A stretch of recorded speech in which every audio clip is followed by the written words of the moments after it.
Papunta na po ng Cresta de Gallo.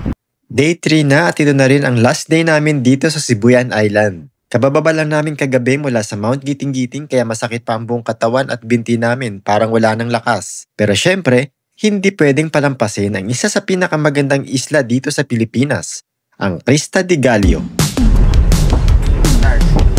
Cresta de Gallo. Day 3. Day 3. Habang papunta kami ng Pampang kung saan nandoon ang bangka, hindi mo talaga maiwasang mapawaw sa ganda ng paligid. Ang aliwalas ng panahon, buhay na buhay ang mga kulay sa dinadaanan naming mga puno, bundok at syempre ang dagat. Mga isang oras din ng biyahe mula sa accommodation namin hanggang sa lugar kung saan kami sasakay ng bangka.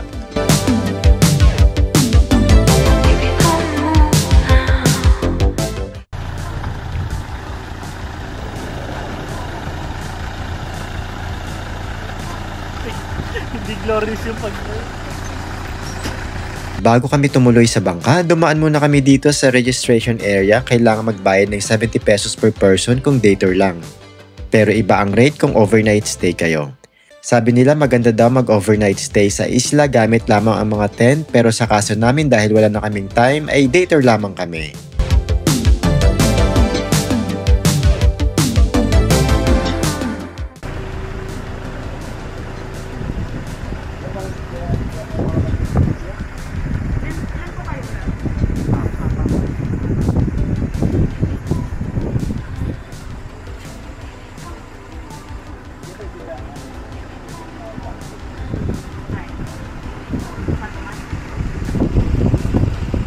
After mag-fill out sa logbook at magbayad, diretso na rin kami sa bangka pa Cresta de Gallo.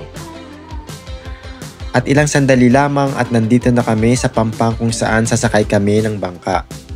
May mga dala kaming pagkain, mga chichirya nga lamang kasi nag-crave kami sa maalat dahil na rin siguro sa matinding physical activity kahapon.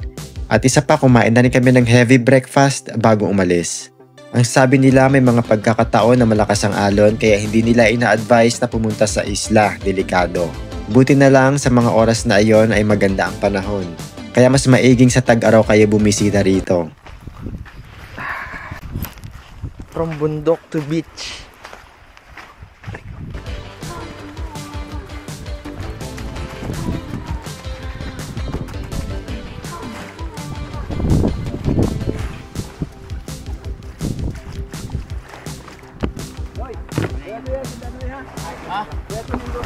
Okay na po ito.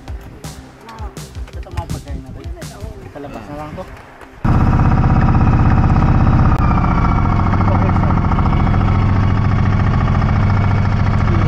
Alam nyo ba na ang Romblon ay binubuo ng more or less 20 islands? Isa na nga dito ang Sibuyan Island na itinuturing na Galapagos of Asia dahil sa sobrang yaman ng biodiversity nito. Sa lupa man o sa dagat, dito mo makikita ang mga endemic species, pristine forest at sobrang linis ng tubig ng dagat. Dito rin pala sa islang ito makikita ang pinakamalinis na ilog sa buong Pilipinas, ang Cantingas River.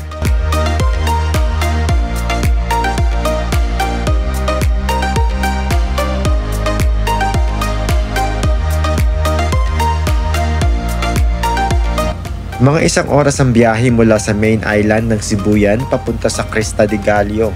Mukhang malapit lang sa unang tingin pero huwag kayong pabudol, malayo pala ito pero worth it naman.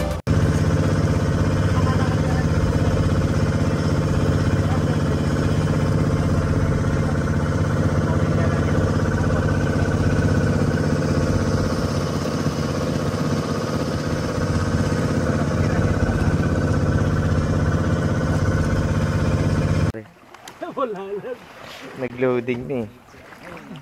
At ito na nga, nandito na kami sa Cresta de Gallo at talaga namang mapapamangha ka sa ganda. As in, postcard level ang puti ng buhangin at linaw ng tubig. At isa pa halatang hindi pa ito masyado na-exploit kaya sana manatili siyang ganito.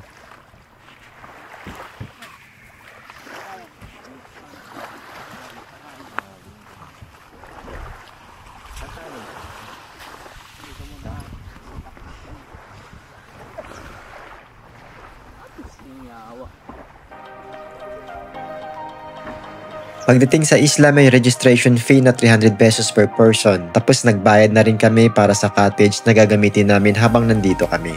May ilang open cottages lamang dito, walang mga hotels o resort, simple, tahimik at nature na nature talaga.